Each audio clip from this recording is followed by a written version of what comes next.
Isaiah chapter 22. A prophecy against the valley of vision. What troubles you now, that you have all gone up on the roofs? You town so full of commotion, you city of tumult and revelry. Your slain were not killed by the sword, nor did they die in battle. All your leaders have fled together. They have been captured without using the bow. All you who were caught were taken prisoner together, having fled while the enemy was still far away. Therefore I said, turn away from me, let me weep bitterly. Do not try to console me over the destruction of my people.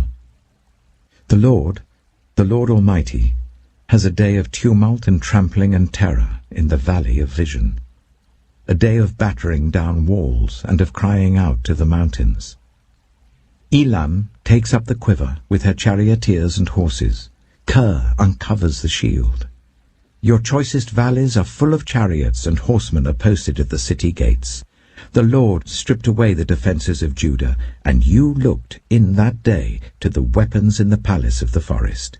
You saw that the walls of the city of David were broken through in many places. You stored up water in the lower pool.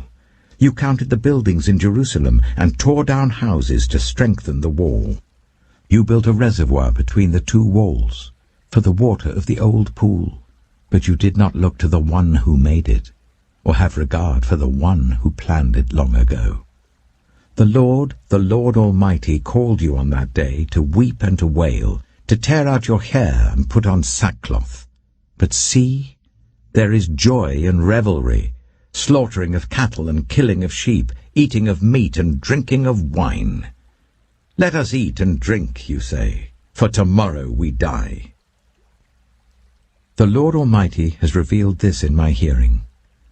Till your dying day this sin will not be atoned for, says the Lord Almighty. This is what the Lord Almighty says. Go, say to this steward, to Shebna, the palace administrator, what are you doing here?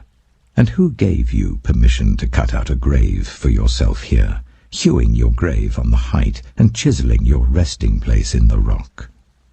Beware. The Lord is about to take firm hold of you and hurl you away, you mighty man. He will roll you up tightly like a ball and throw you into a large country. There you will die, and there the chariots you were so proud of will become a disgrace to your master's house. I will depose you from your office, and you will be ousted from your position.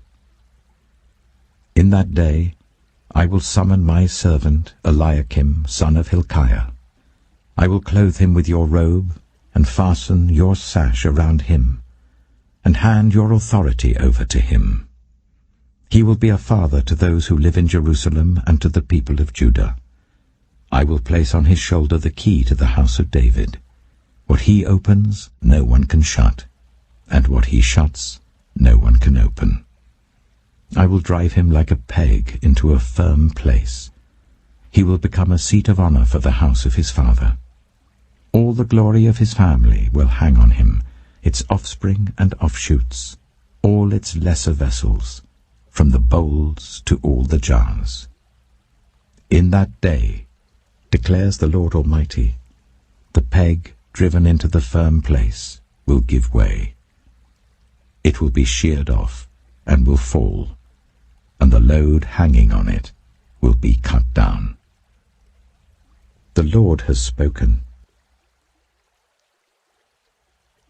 Isaiah chapter 23. A prophecy against Tyre.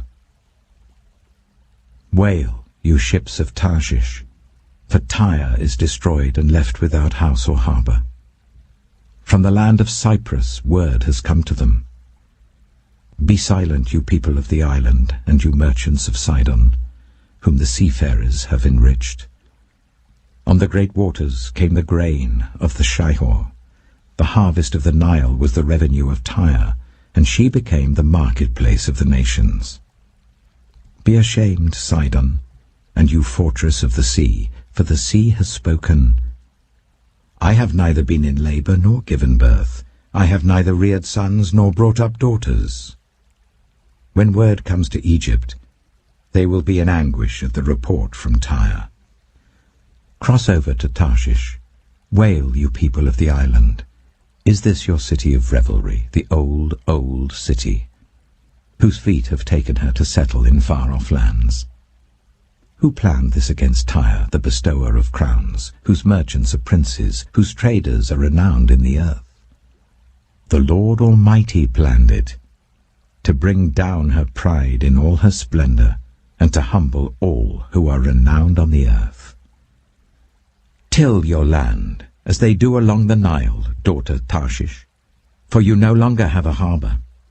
The Lord has stretched out his hand over the sea and made its kingdoms tremble. He has given an order concerning Phoenicia, that her fortresses be destroyed. He said, no more of your reveling, virgin daughter Sidon, now crushed.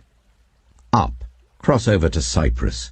Even there you will find no rest. Look at the land of the Babylonians, this people that is now of no account. The Assyrians have made it a place for desert creatures. They raised up their siege towers, they stripped its fortresses bare, and turned it into a ruin. Wail, you ships of Tarshish, your fortress is destroyed. At that time Tyre will be forgotten for 70 years, the span of a king's life. But at the end of these 70 years, it will happen to Tyre as in the song of the prostitute. Take up a harp, walk through the city, you forgotten prostitute. Play the harp well, sing many a song, so that you will be remembered. At the end of 70 years, the Lord will deal with Tyre. She will return to her lucrative prostitution, and will ply her trade with all the kingdoms on the face of the earth. Yet her profit and her earnings will be set apart for the Lord. They will not be stored up or hoarded. Her profits will go to those who live before the Lord, for abundant food and fine clothes. Isaiah chapter 24. See, the Lord is going to lay waste the earth and devastate it. He will ruin its face and scatter its inhabitants. It will be the same for priest as for people, for the master as for his servant, for the mistress as for her servant, for seller as for buyer, for borrower as for lender, for debtor as for creditor. The earth will be completely laid waste and totally plundered. The Lord has spoken this word. The earth dries up and withers, the world languishes and withers, the heavens languish with the earth. The earth is defiled by its people. They have disobeyed the laws, violated the statutes, and broken the everlasting covenant. Therefore a curse consumes the earth. Its people must bear their guilt. Therefore earth's inhabitants are burned up, and very few are left. The new wine dries up, and the vine withers. All the merrymakers groan. The joyful tambourines are stilled. The noise of the revellers has stopped. The joyful harp is silent. No longer do they drink wine with a song.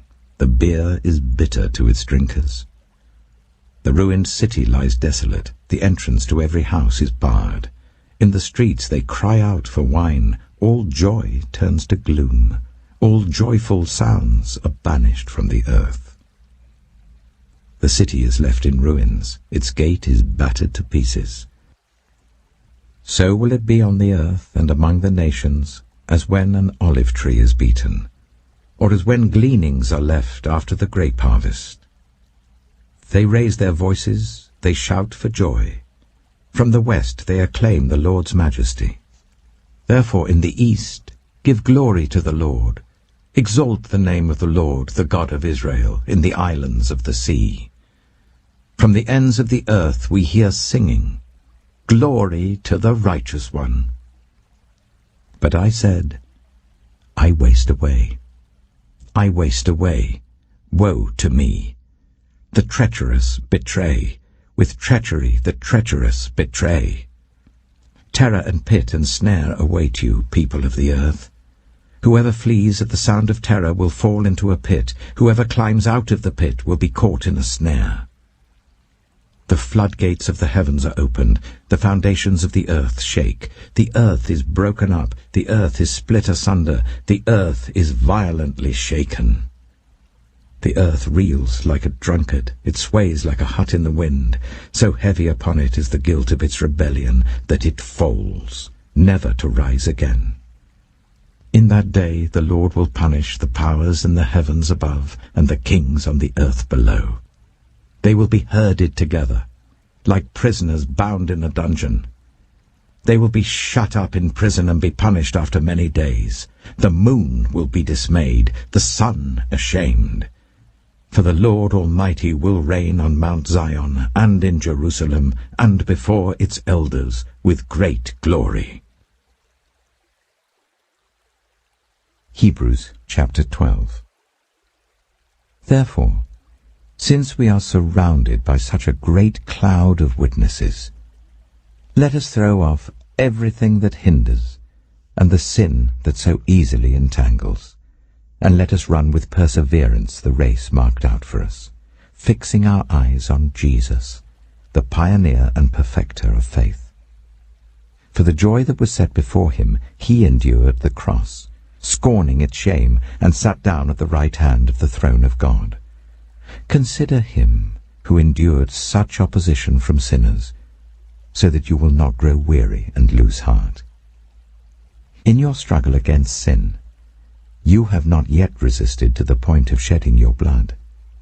And have you completely forgotten this word of encouragement that addresses you as a father addresses his son? It says, "My son, do not make light of the Lord's discipline, and do not lose heart when he rebukes you, because the Lord disciplines the one he loves, and he chastens everyone he accepts as his son."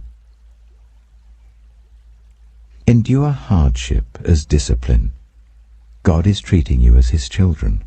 For what children are not disciplined by their father? If you are not disciplined, and everyone undergoes discipline, then you are not legitimate, not true sons and daughters at all. Moreover, we have all had human fathers who disciplined us, and we respected them for it. How much more should we submit to the Father of spirits and live? They disciplined us for a little while as they thought best, but God disciplines us for our good, in order that we may share in his holiness. No discipline seems pleasant at the time, but painful. Later on, however, it produces a harvest of righteousness and peace for those who have been trained by it. Therefore, strengthen your feeble arms and weak knees. Make level paths for your feet, so that the lame may not be disabled, but rather healed. Make every effort to live in peace with everyone and to be holy. Without holiness no one will see the Lord. See to it that no one falls short of the grace of God, and that no bitter root grows up to cause trouble and defile many. See that no one is sexually immoral, or is godless like Esau, who for a single meal sold his inheritance rights as the oldest son. Afterwards, as you know, when he wanted to inherit this blessing, he was rejected. Even though he sought the blessing with tears, he could not change what he had done. You have not come to a mountain that can be touched and that is burning with fire, to darkness, gloom, and storm, to a trumpet blast, or to such a voice speaking words that those who heard it begged that no further word be spoken to them, because they could not bear what was commanded. If even an animal touches the mountain, it must be stoned to death. The sight was so terrifying that Moses said, "I am trembling with fear." But you have come to Mount Zion, to the city of the living God, the heavenly Jerusalem. You have come to thousands upon thousands of angels in joyful assembly, to the church of the firstborn, whose names are written in heaven. You have come to God, the judge of all, to the spirits of the righteous made perfect, to Jesus, the mediator of a new covenant, and to the sprinkled blood that speaks a better word than the blood of Abel. See to it that you do not refuse him who speaks. If they did not escape when they refused him, who warned them on earth, how much less will we if we turn away from him who warns us from heaven? At that time his voice shook the earth, but now he has promised, once more I will shake not only the earth but also the heavens. The words, once more, indicate the removing of what can be shaken, that is, created things, so that what cannot be shaken may remain. Therefore, since we are receiving a kingdom that cannot be shaken, let us be thankful, and so worship God acceptably, with reverence and awe, for our God is a consuming fire.